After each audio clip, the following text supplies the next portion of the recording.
राम नारायण राम. आजच्या काळात माणसाने आपला स्वभाव बदलणं फार गरजेचं झालं आहे, जेणेकरून सगळे लोक पृथ्वीवर समानतेनं राहू शकतील.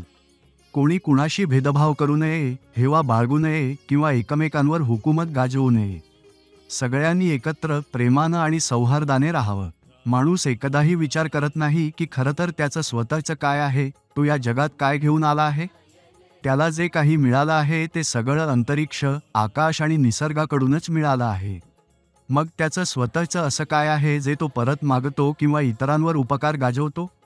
निसर्गाने आपल्याला सर्व काही दिलं आहे, पण निसर्ग आपल्याकडून कधी काही परत मागतो का? सूर्य, चंद्र, आकाश आणि सगळे ग्रहनक्षत्रांनी आपल्याला जे काही दिलं आहे ते कधी परत मागितलं का? किंवा असा कधी उपकार केला का की आम्ही तुम्हाला सगळं दिलं? आपसात भेदभाव निर्माण होतो तो केवळ वागणुकीमुळे. हेच वर्तन आपल्याला एकमेकांपासून वेगळं करतं. आपल्याला आकाशाकडून, निसर्गाकडून, सूर्याचं आणि ग्रहांचं निरीक्षण करून शिकण्याची गरज आहे. सूर्य कधी म्हणत नाही की मी माझं प्रकाश फक्त या जातीला देईन किंवा या धर्माच्या लोकांना नकोच. आकाश कधी म्हणत नाही की मी कुणालाच जीवन देणार नाही. ग्रहनक्षत्र कधी म्हणत नाहीत की आम्ही आमचा ऊर्जा देणार नाही. हे माणूसच आहे जो असा भेदभाव करतो आणि अशा प्रकारचं वर्तन पसरवतो. आपण सगळ्यांनी सूर्य, आकाश आणि ग्रहनक्षत्र यांना आदर्श मानायला हवं आणि त्यांच्या सारखं वागायला हवं, जेणेकरून पृथ्वीवर राहणाऱ्या माणसांमध्ये प्रेम आणि एकतेचा भाव जागृत होईल. आकाश, निसर्ग, पृथ्वी, ऊर्जा यांचं आपण वारंवार वंदन करायला हवं. राम नारायण राम याचा सातत्याने जप करायला हवा, कारण या बीज मंत्रामध्ये संपूर्ण ब्रह्मांड सामावलेलं आहे. आकाशातून ऊर्जा मिळूनच निसर्गाची निर्मिती झाली आहे आणि त्या निसर्गातूनच आपण निर्माण झालो आहोत. आकाशामध्येच सगळे नक्षत्र, तारे तयार झालेत. सूर्यापेक्षाही कित्येकपट मोठे नक्षत्र आकाशात आहेत. सृष्टीची सुरुवात अणुप्रमाणे लहानशी होती. हळूहळू ती वाढत गेली आणि आता तिचं रूप फार विशाल झालं आहे.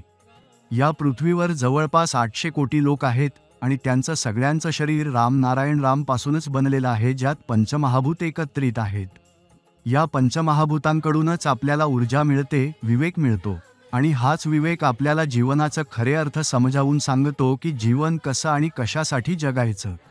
समाजामध्ये इतके ज्ञानी लोक आहेत, पण तरीही ते अज्ञानींसारखं वागत आहेत. हे सगळे कधी समजून घेणार? ते कधी खरं माणूस होतील? सूर्याशिवाय कोणी जगू शकतं का? हवेशिवाय आपण जगू शकतो का? ऑक्सिजनशिवाय जीवन शक्य आहे का? हे सगळं एक इको बॅलन्स आहे. मग झाडांना, वनस्पतींना काही किंमत नाही का? फक्त माणसालाच अधिकार आहे का? आपण झाडांपासून फळं तोडतो, फुलं तोडतो, त्यामुळे त्यांना वेदना होत नाहीत का?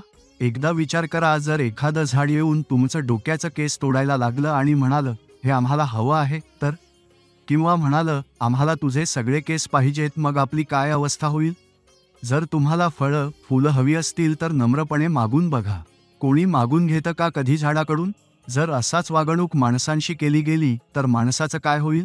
म्हणूनच खूप गरज आहे की आपण सर्वांनी आत्मचिंतन करावं, आपल्या अंतरात्म्याचा आवाज ऐकावा, आपल्या विवेकाचा सन्मान करावा, जेणेकरून जेव्हा जीवनात एखादा निर्णय घ्यायचा असेल तेव्हा आपला विवेकच आपल्याला योग्य मार्ग दाखवेल.